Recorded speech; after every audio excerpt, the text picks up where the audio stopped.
Bueno, chicas, yo les cuento. Yo quiero crear una iniciativa como Valpat y para cambiar el mundo. Tengo el mismo objetivo y también quiero medir su impacto y para poder demostrar de que realmente se puede aportar el granito de arena y hacer una diferencia.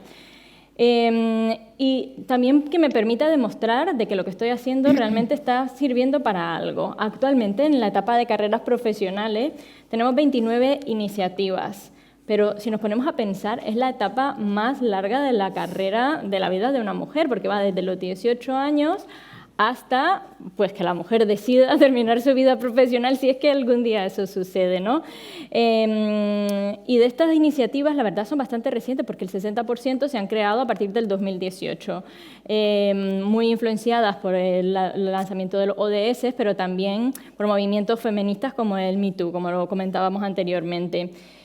Yo no sé qué podría hacer yo para marcar la diferencia y no sé ni por dónde empezar, ni por dónde puedo hacerlo, porque yo creo que a nivel personal, como representante de mi empresa, en mi rol de mi empresa, quizás puedo hacer algo para hacer algo, o también a nivel personal podría. Yo creo que tú, Eli, eres un gran ejemplo con todos los roles que juegas, porque eres empresaria, consejera, inversora, mentora, socia fundadora de Between Technology, mentora del M2M y de Net Mentora, donde lideras el grupo de igualdad y diversidad. Socia de 50-50, inversora de WA for STEM, miembro del comité de Donatic, del CETECNO y board de Lean In Barcelona. Bueno, ¿tú hacías teatro también o no? No. ¿Por dónde empezamos? ¿Por dónde empezamos todas estas personas que tenemos esta inquietud? Pues yo os puedo explicar por dónde empecé yo. Yo no empecé creando una iniciativa propia. Lo hice luego. Primero lo que hice cuando empecé a tener algo de tiempo, porque realmente cuando emprendes te consume el tiempo, tienes tu proyecto, pero cuando empecé a poderme desenganchar del día a día y a recuperar algo de tiempo, sí que vi que habían iniciativas muy alineadas con mis valores, ¿no? Y lo que hice fue adherirme a estas iniciativas. Como hay muchas, como tú bien decías, para elegirlas, yo lo que hice fue el ejercicio de definir, no, pero de darme cuenta, de poner en un papel cuáles son mis valores prioritarios y cuál es mi propósito, ¿no? Que es un ejercicio que yo creo que es muy sano para todo el mundo. Sí, totalmente. Y una vez elegí estas iniciativas, también para mí habían dos criterios importantes, porque el tiempo es finito, al final tienes que priorizar a qué iniciativas te adhieres. Y también yo me hacía la pregunta de, bueno, ¿y qué puedo aportar yo a esta iniciativa, ¿no? Una vez ya me había adherido a estas iniciativas, a mí me sirvió, lo que recomiendo es que interactúes, que colabores, porque si simplemente te haces socia, pagas una cuota, pero no interactúas, tampoco ves si realmente estás alineada, si te resuena, ¿no? Yo lo que hice fue quedarme con aquellas que me resonaban, ¿no? O incluso yo recomiendo, hay veces que, de hecho en el M2M, que tú también estás, yo estoy desde 2017 y este año me lo he tomado de descanso, porque yo creo que a veces nos podemos agotar o podemos tener otros intereses y entonces para estar más dedicada o no, pues priorizas, ¿no? A mí me ha servido más esto, que no quiere decir que me salga, ¿no? Sino que te tomas un respiro para volver, ¿no? Y cuando realmente vi que sí que quería yo lanzar una iniciativa fue cuando me encontré con una a la que no me podía adherir, pero que me encantaba, que fue el caso de la HP Woman Network. A raíz de estar en el M2M, que nos hacen charlas, tal, hubo un año que vinieron las de la HP Woman Network a explicarnos las cosas que hacían para empoderar, para inspirar, para apoyar a las mujeres de HP, ¿no? Profesionalmente. Y pensé, wow, esto lo tengo que importar a Between. Y fue cuando me decidí a lanzar, a crear mi propia iniciativa. Y la verdad es que, ¿cómo empecé? Pues yo empecé básicamente copiando, o sea, le invité a las impulsoras de la HP Woman Network a venir a Between a que nos explicaran cómo lo habían hecho.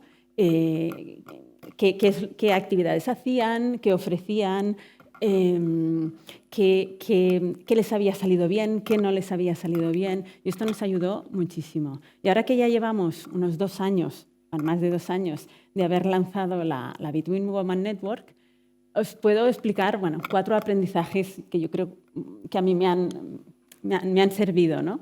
Que han sido que copiar es ideal, porque empezar de cero, aceleras copiando.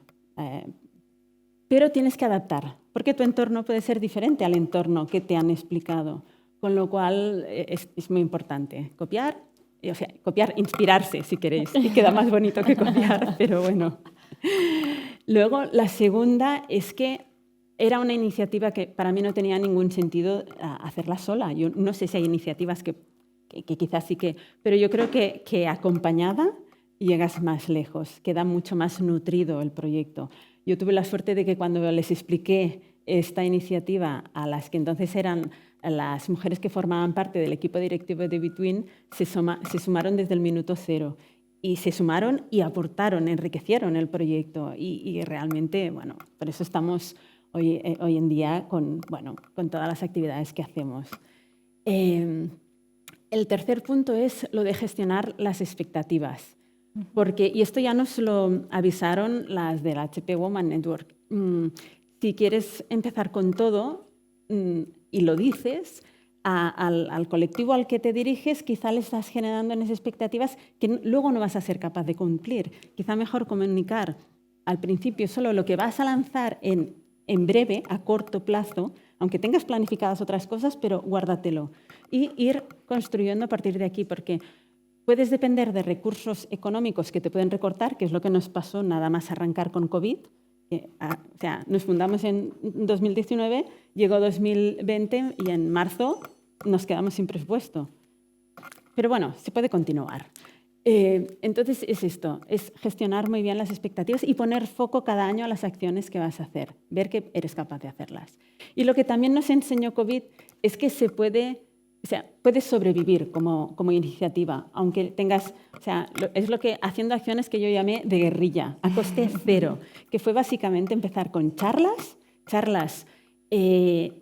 divulgadoras, inspiradoras en el sentido de que nos dimos cuenta de que era muy importante divulgar los sesgos inconscientes de género, cómo ver cómo nos estaban autolimitando y cómo quitar estas creencias limitantes, ver cómo nos pueden limitar los de los demás, ¿no? Ver que nosotras también podemos limitar a otras mujeres. Bueno, todas estas charlas que forman, inspiran, despiertan, ¿no?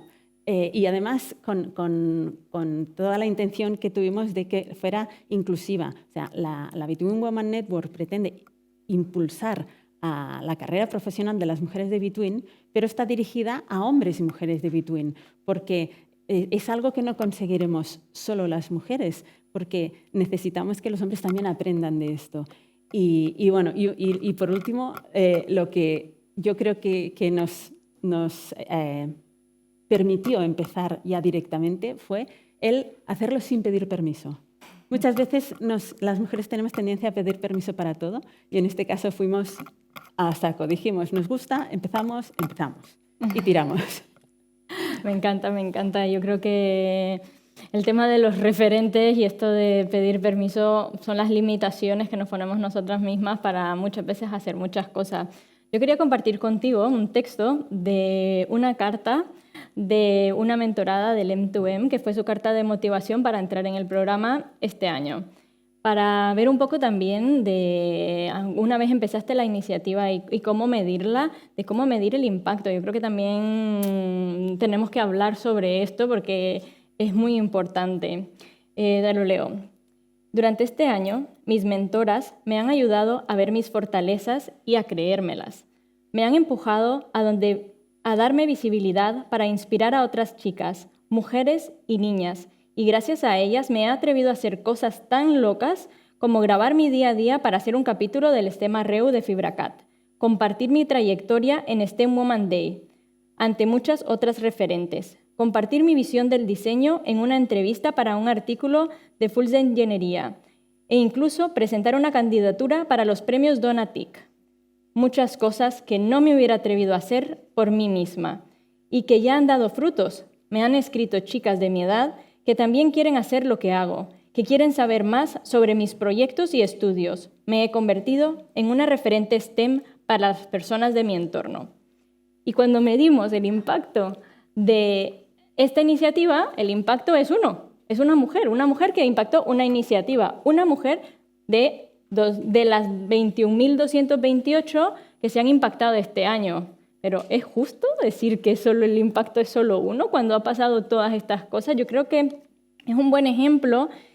Y yo, que soy también como Ana súper apasionada de los números, quiero que en estas iniciativas se mida de una manera que sea justa y que realmente nos muestre el impacto.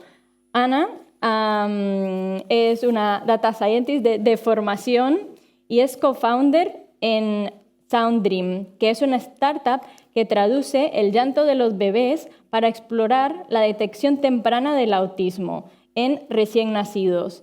Esto a mí, tanto como el ejemplo que daba de la carta de inspiración, como detectar el autismo en bebés, me parecen cosas imposibles de medir. Ana, cuéntanos cómo medimos las cosas imposibles.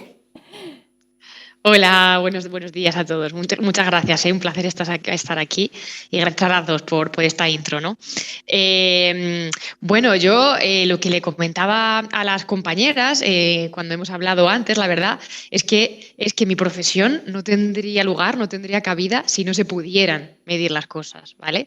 O sea, en toda mi trayectoria profesional, el resultado, el análisis de lo que he hecho ha sido porque hemos sido capaces de analizar datos, ¿no? O sea, empecé, por ejemplo, en una startup en Francia analizando reviews de comentarios de Booking, en los que evidentemente teníamos que tener ese traqueo de información. Seguí analizando cookies de navegación. Después aquí en España estuve un tiempo analizando transacciones bancarias de los perfiles de usuarios y a día de hoy, el proyecto que empecé con mis hijos como mamá de 2 niños, fue ver un poco qué podía extraer de ese llanto, ¿no?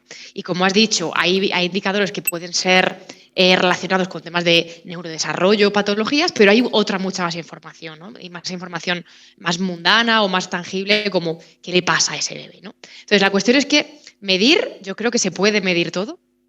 La cuestión es cómo lo hacemos, ¿no?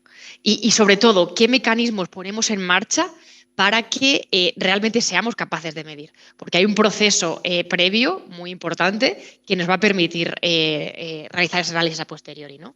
Os pongo un ejemplo, por ejemplo, de una anécdota en parte de mi carrera profesional, en un momento en el que estábamos analizando funnels de conversión desde que un usuario hacía clic en un anuncio de un producto, me lo invento, una hipoteca, hasta que acababa contratando esa hipoteca, ¿no? Entonces, el hecho de taguear todos esos pasitos nos daban la información y nos permitían saber si el mundo o el país, o sea, qué medio de comunicación estaba siendo más óptimo, ¿no? para mejorar una campaña, para optimizar nuestros recursos. Entonces, en uno de estos lanzamientos no se tagueó pues digamos, el dato que necesitábamos recuperar.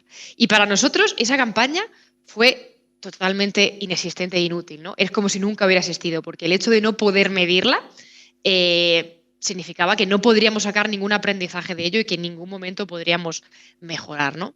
Entonces, bueno, simplemente os doy un ejemplo para que veáis esa importancia tan considerable de medir, ¿no? Y ese paso previo y esa reflexión anterior de cómo medimos y bueno, pues qué estrategias puedo utilizar para ello, ¿no?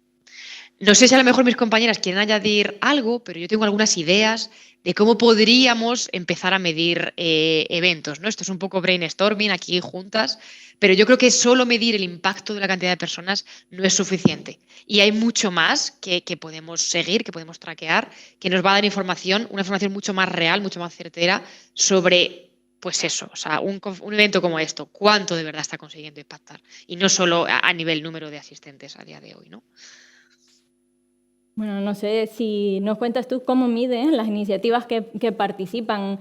¿Hay algo más allá de la cantidad de participantes o la cantidad de charlas que el 80% de nuestras iniciativas miden algo, pero ¿qué es lo que miden y cómo lo miden? ¿Cómo lo haces tú? Es que es complicado medir. O sea, sí que hay cosas muy básicas que puedes medir. Pues si haces una charla, cuántos asistentes se han registrado, cuántos realmente han asistido.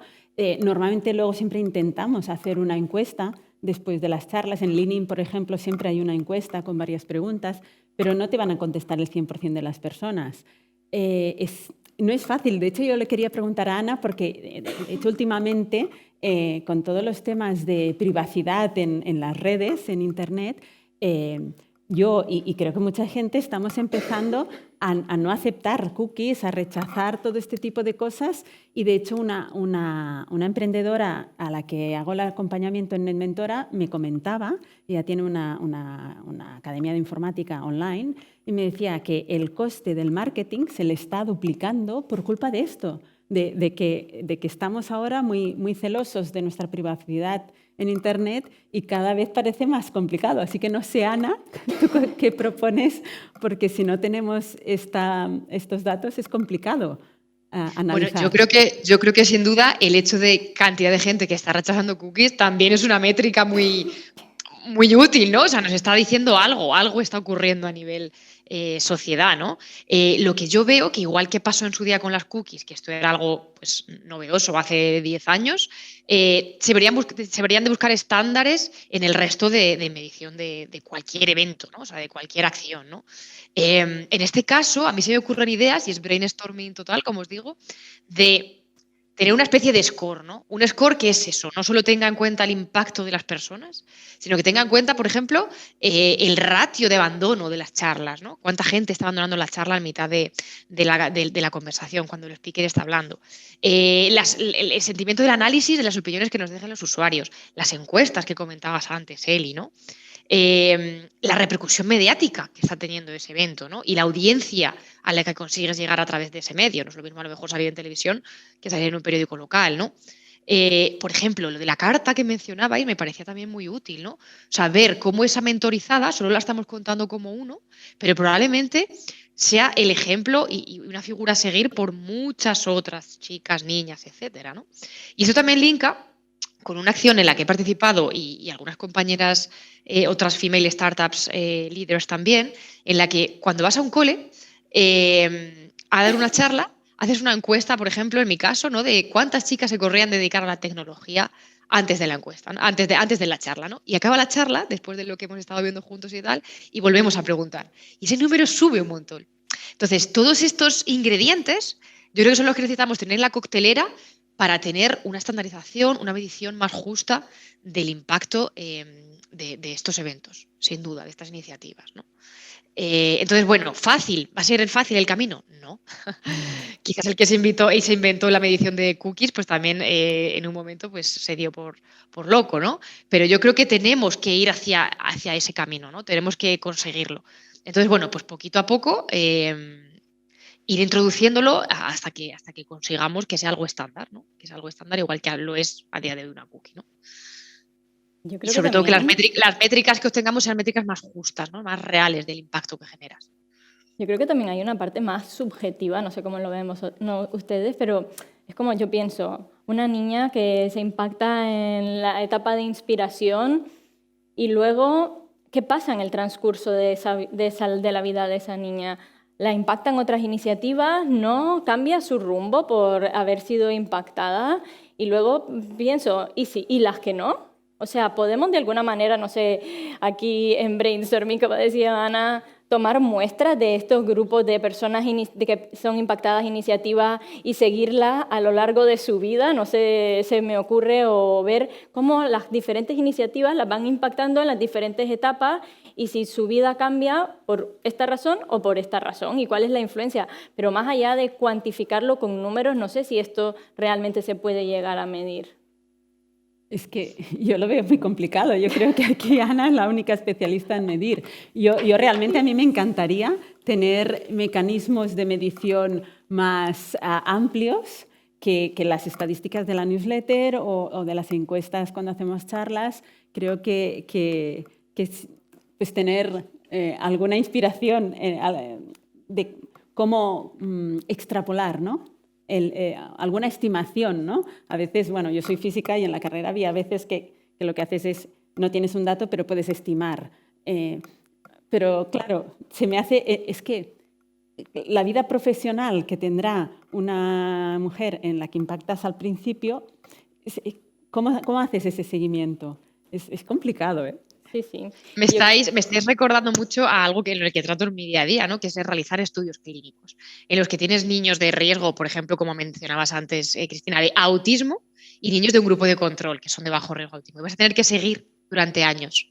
Y al final de ese seguimiento tendrás la respuesta de, vale, estos son predictores o señales de alarma, mientras que el otro no, cuando compares entre grupos. Se me ocurre que esto es un proyecto a largo plazo y tendría que ser algo así, ¿no? De, voy a comparar un grupo de estudiantes que han sido impactadas y ver cómo es su carrera profesional se ha desarrollado versus las que no, ¿no? O sea, de nuevo, brainstorming total, pero me recuerda mucho a ese tipo de análisis en los que si no tienes el estudio longitudinal, el estudio a largo plazo, eres incapaz de saber cuáles son las palancas de acción que han activado que esa niña de verdad se lance a estudiar pues, informática, ¿no? Me lo invento. Pero entonces, con lo que tú dices, yo lo que creo es que necesitamos un observatorio. Totalmente. Necesitamos un observatorio que analice, que haga seguimiento, que tome datos de todas estas iniciativas que estamos haciendo para promover las STEM entre las niñas, las mujeres. Totalmente, porque además creo que en la sociedad, no sé si a ustedes lo han escuchado, pero últimamente yo lo he escuchado bastante, una sensación de no estamos tan mal. Y esto se dice y es como, no estamos tan mal, ¿qué quiere decir? ¿Contra qué dato estamos comparando exactamente? ¿Y estamos comparando contra un dato realmente fiable? ¿O estamos comparando dónde estamos versus dónde nos gustaría estar? No sé, a mí esto cada vez me dicen no estamos tan mal, yo digo, ¿con respecto a qué? Porque no entiendo no estamos tan mal. Y cuando hablamos de STEM Woman, esto es un comentario que yo lo he escuchado y no sé vosotras. A ver, a mí me hice... Como en la empresa hacemos auditorías habitualmente de muchos tipos, pero la de género también, ¿no? La de planes de igualdad y todo esto. Entonces, un dato que a mí, en los últimos resultados que nos enseñó la consultora, me hicieron mucha gracia porque las preguntas, si las disgregas las respuestas por género, a preguntas del tipo ¿cómo estamos a nivel de igualdad, de posibilidades de promocionar hombres, mujeres? Las respuestas de los hombres son muy... Pues ya estamos en igualdad. En cambio, las de las mujeres son muy diferentes. Con lo cual, es esto, ¿no? ¿Quién te está dando esa impresión de que ya no estamos tan mal? A ver, ¿quién está sufriendo la consecuencia de realmente en la situación que estamos? Creo que aparte de analizar los datos, luego los resultados hay que disgregarlos. Sí. Bien. Yo creo que además no estamos tan mal, es un indicador de por dónde empezar la iniciativa, es en qué estamos mal, cuáles son las acciones que se necesitan y en base a qué comienzo yo mi iniciativa, porque claro, yo sí empiezo mi iniciativa y digo, quiero hacer esta actividad, ¿cómo sé cuáles son las actividades que faltan, las que existen, las que no existen? No sé si existen esta información de mercado o si es conocido, porque es algo que nosotros recopilamos en el STEM Woman Report, pero no sé si las personas lo están consultando a la hora de empezar una iniciativa. No sé, Ana, también si se te ocurre cómo se hace en general para encontrar datos para empezar cosas. Claro, o sea, esto es un grave problema. No me vales del mundo de Data Science y más aún el mundo de Startup, ¿no? O sea, el gran problema siempre es el dato del que partir. Sabéis que hay dato público, siempre existe dato público de algunas iniciativas, pero no siempre es fácil. Y cuando esto no ocurre es cuando de verdad hay que aunar fuerzas e intentar conseguir esos datos, ¿no?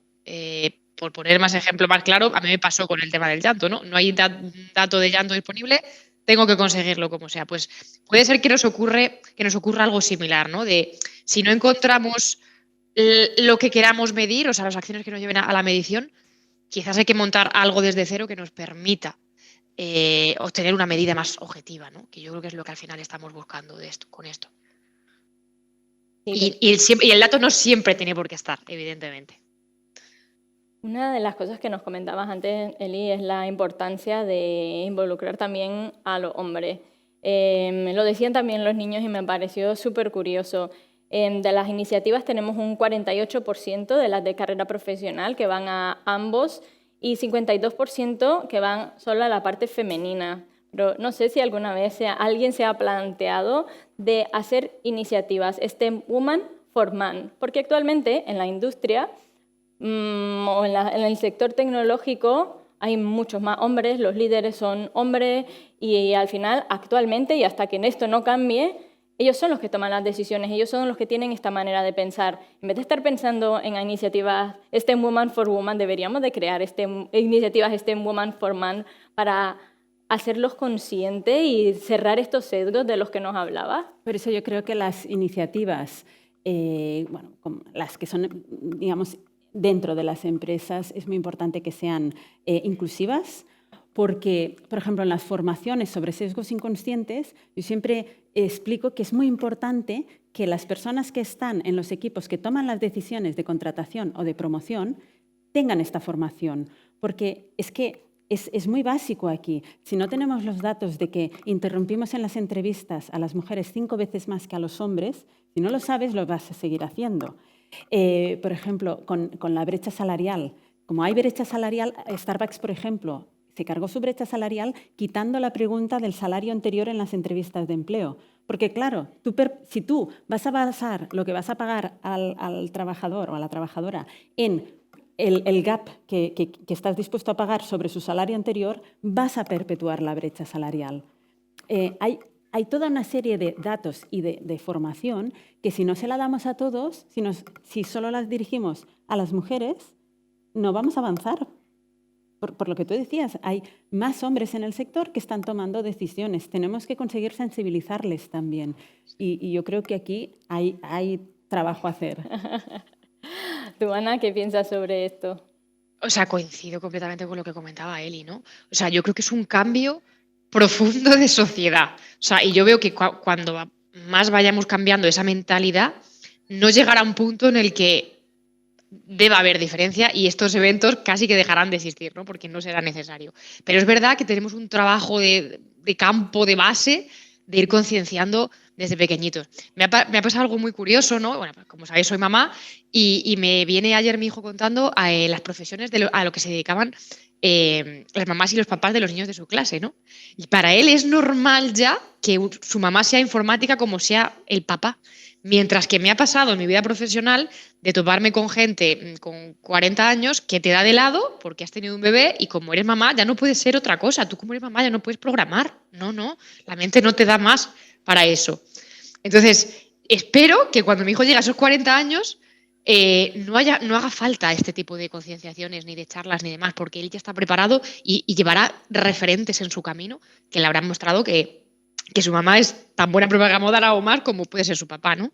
Es un poco eso. Entonces, para mí que es un trabajo de base y de sociedad que nos va a llevar tiempo pues trabajar y conseguirlo, ¿no? Al final. Yo creo que tú el otro día nos dabas un ejemplo, decir, he llevado a mi bebé a dar clase y eso es llevarlo desde pequeño a que vea dónde está su mamá, dando clase de datos, que es un sector muy masculinizado todavía y esa es mi mamá, desde bebé, desde que estaba en sus brazos me llevaba y veía este mundo. Y yo creo que eso es un gran ejemplo para todos de demostrar, una vez más, como decían los compañeros anteriormente, de los padres, de demostrar a sus niños para marcar la diferencia. A mí me gustaría que dijeran como una frase cada una de una conclusión de qué se llevan, cuál es el mensaje que quieren lanzar para invitar a todos a la acción. En mi caso es que te inspires en las iniciativas que ya existen y cuando hayas encontrado esa inspiración, esa idea que tienes ganas de arrancar, no pidas permiso. Arranca, tira, hazlo. Me encanta, me encanta. ¿Y tú, Ana? Sí, yo a lo mejor basado en mi experiencia lo que diría es que al final nadie se arrepiente por ser valiente, ¿no? Está relacionado un poco con lo que dice Eli. Y que te vas a caer, pero te vas a volver a levantar y que esa perseverancia y el decir lo voy a conseguir es lo que hace que vayas disfrutando por el camino y vayas rodando, ¿no? Hasta que consigas lo que pretendes. Entonces, ahí estamos, perseverancia. Muy bien, pues yo creo que como parte del STEM Woman Congress nos llevamos este gran reto de crear un modelo para cambiar la manera de medir. Y quizás no lo acertemos a la primera ni a la segunda, porque como tú bien dijiste, esto es un proceso. Y quizás tengamos que probar diferentes cosas y quebrarnos la cabeza hasta que encontremos una manera justa de medir el impacto de todas las iniciativas. Pero nos llevamos este compromiso para poder medir realmente este impacto. Y si lo medimos desde bebés, y si tú tienes la paciencia de esperar a que un bebé sea grande para ver los resultados de tu proyecto personal, imagínate lo que podemos hacer con las niñas STEM también, y ver cómo es la evolución a lo largo de su carrera profesional hasta que decidan dejar la etapa profesional.